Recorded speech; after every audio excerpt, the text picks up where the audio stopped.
Good evening বন্ধুরা, রাধে রাধে। আজকের ব্লগটা দেখুন স্টেশন থেকে শুরু করছি। চলে এসেছিলাম স্টেশন বাজারে, আর দেখুন রাখির দোকানগুলো কি পরিমাণে ভিড়। যত রাখি সামনে চলে আসছে না, প্রচুর পরিমাণে ভিড় হচ্ছে বন্ধুরা। আরও তার পাশেই ছিল ওই যে ড্রেস পিসগুলো বিক্রি হয় না, তার দোকানেও প্রচণ্ড ভিড়। তো আমার নেওয়া ছিল ফল আর ফুল। তো এই দেখুন চলে এসেছি ফলটা নেব বলে। এখান থেকে ফল নিয়ে চলে গিয়েছিলাম ফুলের মার্কেটে। আমি তো ভাবলাম যে আপনাদের সঙ্গে একটু শেয়ার করি যে আমাদের এখানে ফুলের মার্কেটটা কীরকম কি। এই দেখুন,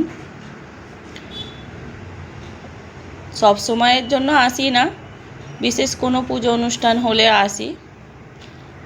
এই দেখুন বন্ধুরা, দু পাশটাতেই ফুলের দোকান। ও আগের দিকেও আছে বন্ধুরা। ওই দেশ থেকে আমার গোপালটা পাঠিয়েছিল না দিদি, সেটা রাখা ছিল।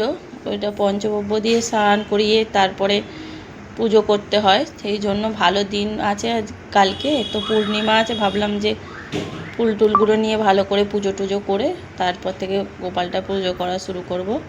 সেই জন্য চলে এসেছিলাম ফুলের মার্কেটে ফুল নেব বলে। এখান থেকে তো আমি ফুল নিয়ে নিয়েছি, তারপরে ওই দিকের রাস্তাটা দিয়েও যাচ্ছি। দেখুন বন্ধুরা, দেখাবো আরও দোকান আছে। এই দেখুন, এখান থেকে আমি একটু তুলসী পাতাও নিয়েছিলাম। যেনার কাছ থেকে ফুল নিলাম ওনার কাছে ছিল না তুলসী পাতা, তো এর কাছ থেকে নিয়ে নিয়েছি। আর এই দেখুন মালাগুলো দেখুন কি বিশাল বড় বড় বন্ধুরা। এই নিচে মাসিগুলো এরকম ফুল নিয়ে বসে। আর ওই দেখুন ওই সামনে গণেশ মন্দির আছে একটা, আপনাদের সঙ্গে শেয়ার করছি। দেখুন, এই দেখুন চলে এসেছি। গণেশ মূর্তিটা দেখুন কি সুন্দর, আর মন্দিরটাও এত বড় ছিল আর পরিষ্কার পরিচ্ছন্ন, খুব সুন্দর ছিল মন্দিরটা বন্ধুরা। আর এখানে গণেশগুলো রাখা ছিল, যেগুলো তৈরি, গণেশ পুজো এসে গেছে না সামনে।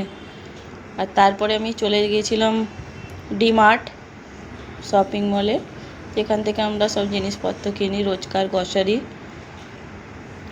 এখানে বেশি পারমিশন ছিল না বন্ধুরা ভিডিও করার, ওই সামনে একটুকু করে দেখিয়ে দিলাম আপনাদের।